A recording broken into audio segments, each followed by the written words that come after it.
Hello, good morning, good afternoon, good evening. This is a thought for the day.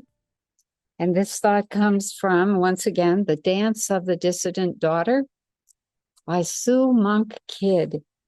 And it's about trying to find yourself and stand as your own authority in that self.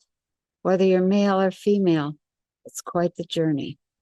This just happens to be a woman's journey, but it applies in both directions. Oh, this is about deep wisdom. There is deep wisdom in giving up the fight to make things go away. When we instead come home to our path, we come home to what is. You are where you are, so be there. Stop trying to protect yourself from the harshness of right now.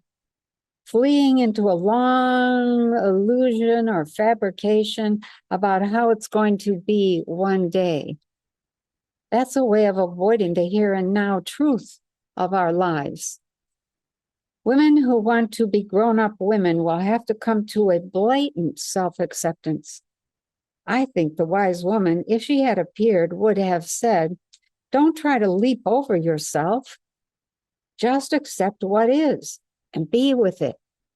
Really be with it. Because when you do that, you are being in the moment, in the truth. You are being present as you live your life. And in the end, is there anything else? In an old Sumerian myth, the goddess Inanna, making a descent to the underworld, moves through 7 gates. At each gate, she must strip a piece of her clothing away until at last she is naked, arriving without any of her former trappings. At the depth of her descent, she is turned into a piece of meat and hung on a meat hook for several days before being resurrected as a woman. I've often wondered if that's where we get the idea of wanting to be let off the hook. Those days at the inn were my meat hook, one of many, actually. And a lot of the time, I wanted someone to come and get me off of it. But I also began, in bits and pieces, to be present while I lived my life, to stay on the hook despite the sense of loss and lack of meaning that I felt. Holding on to the circle of trees helped me stay there. She had seen this circle of trees in either a vision or a magazine or something. It's very critical to the story. Holding on to the circle of trees helped me stay there. Even when my sense of losing everything, of disappearing into nothing, was at its most vivid, the image of that circle of trees appeared and reappeared. Once, when I fell asleep in the middle of the afternoon, I dreamed of it. On waking, I drew the first of many circles of trees in my journal, strengthening the hope that I could create a sacred and vital space in which to be free as a woman and unfold my feminine journey. My last morning at the inn, I rose early and went downstairs for breakfast. I gazed through the window across the square where dozens and dozens of Chinese Americans moved in slow motion under the trees. They were doing Tai Chi, a form of exercise as exquisite as ballet. Compelled, I walked across the street and sat beneath a tree to watch. Jean Shinoda Bolen has written that when you're at significant junctures of transition, outer events and meanings are often filled with messages that should be heeded. That was the case as I fixed my eyes on a lone Chinese woman among the sea of men.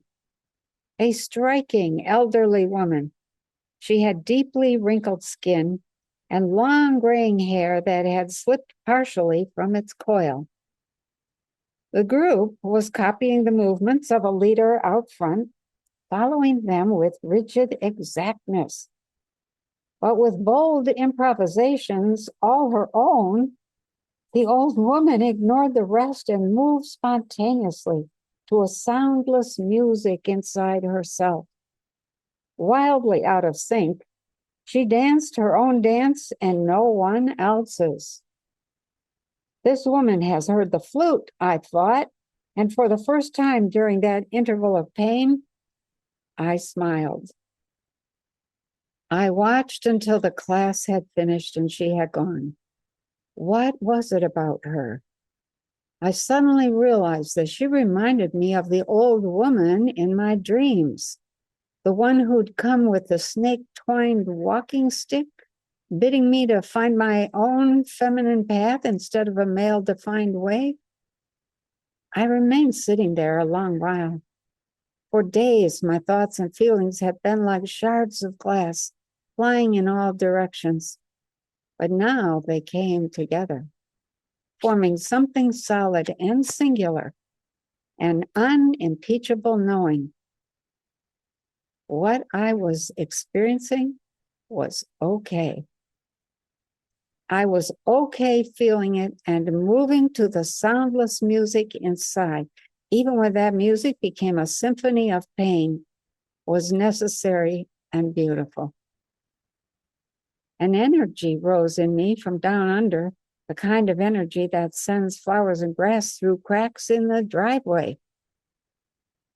I told myself this: whatever time it takes for the old patterns to die and the birth of a new feminine consciousness, I would allow it.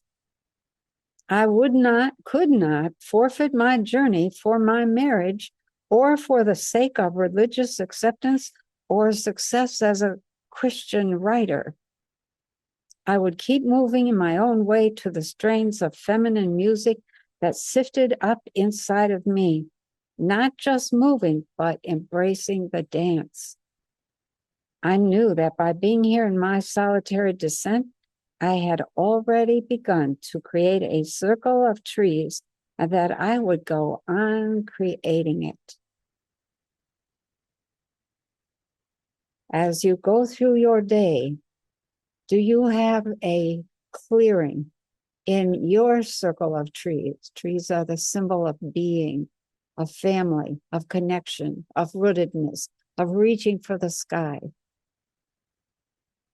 Think about making yourself a place, a way of being, and letting that be okay. It's not difficult once you decide you're going to do it. So just do it. Take care and make a great day.